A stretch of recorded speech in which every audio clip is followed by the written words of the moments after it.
Not again. My heart hammered against my ribs. Each beat, a frantic drum signaling my doom. Hundreds of eyes were burning into me, phones held up like weapons. On every screen was a picture of a girl who was me, but also wasn't. A glamorous blonde with perfect makeup and a dazzling smile. The girl I had tried so desperately to leave behind. That's not me. I wanted to scream, but the words caught in my throat. Because, well, it was. Hey, I'm Arya, and if my life sounds like a total train wreck right now, that's because it is. But before we get into how I became the most hated girl in school overnight, do me a huge favor and smash that like and subscribe button. For now, in my story, you won't regret it. You see, to the world, I'm Arya Vale, the teen actress and model whose face is plastered on billboards from LA to Tokyo. My life was a whirlwind of camera flashes, red carpets, and fake smiles. My mom, who was also my manager, orchestrated every second of it. My diet, my friends, even my spontaneous coffee runs that were perfectly staged for paparazzi. It was a golden cage, and I was suffocating. I didn't want to be admired. I just wanted to be normal. I wanted a real friend, someone who liked me for me, not for my follower count. So I came up with a plan. A crazy, desperate plan. I told my parents I needed a break, that I was going to a wellness retreat in Switzerland. But instead, I created an alter ego. I tucked my signature blonde hair under a choppy black wig, hid my blue eyes behind thick, nerdy glasses, and traded my designer gowns for baggy hoodies and ripped jeans. I became Mia, the quiet, awkward new girl at Northwood High, a regular school in a quiet California suburb. My mom almost had a heart attack. "What about your image, your brand?" she'd shrieked. But for the first time, I stood my ground. I needed this.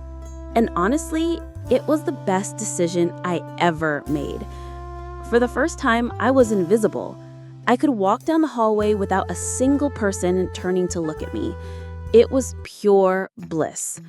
Unfortunately, my twin sister Sienna also went to Northwood. She was the queen bee, popular, beautiful, and she couldn't stand me.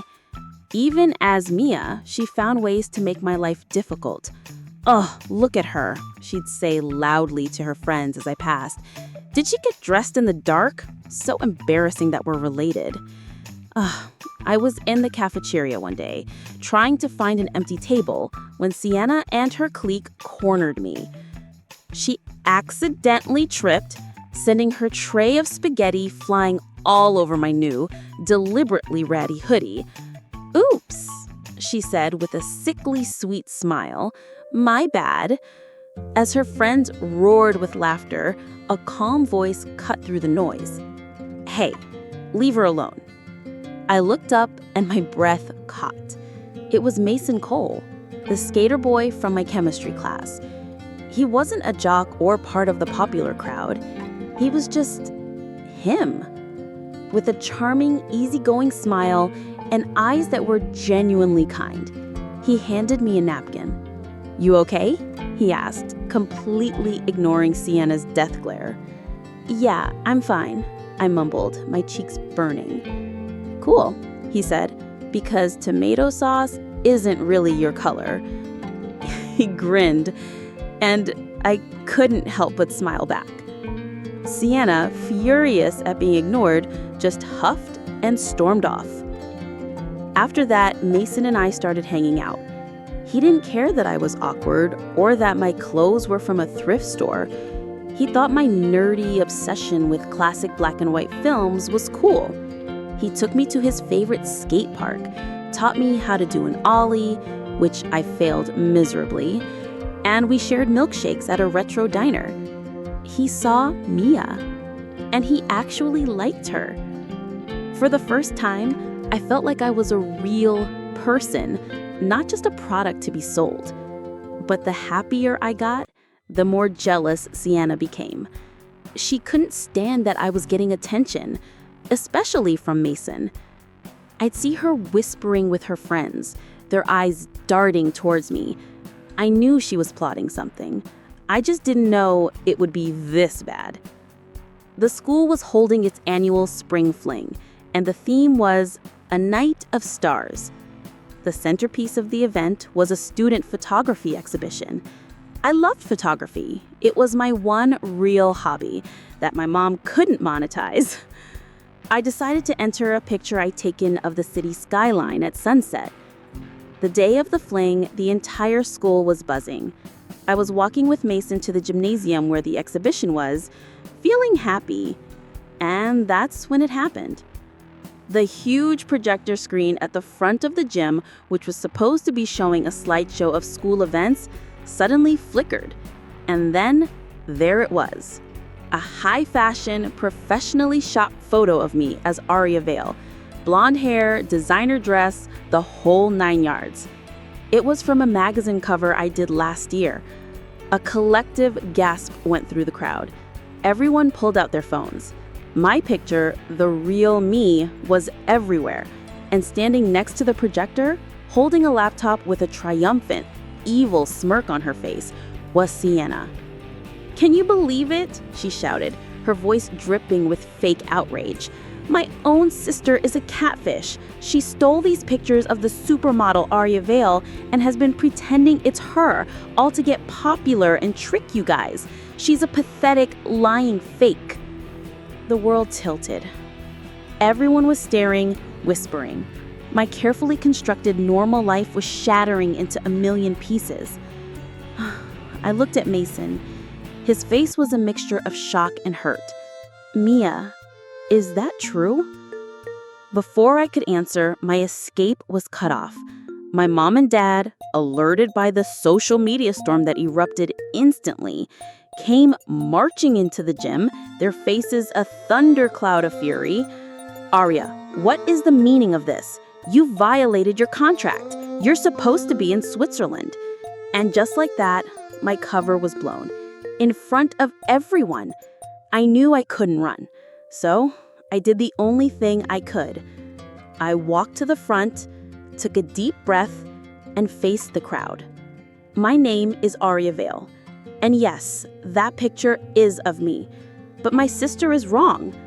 I didn't do this to be popular. I did it to be invisible. I told them everything.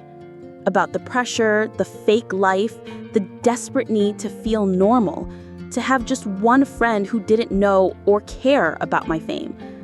I lied, and I'm sorry, but Mia wasn't the fake. In a way, she was more real than Aria Vale ever was. I didn't wait for a reaction. I just turned and ran, leaving the shocked silence behind me. I didn't know where I was going. I just knew I couldn't stay there. I ended up at the park, sitting on the same swing where Mason and I had our first real conversation. I expected him to hate me. I lied to him, after all. A few minutes later, I heard footsteps. It was him. He sat down on the swing next to me, not saying anything for a long time.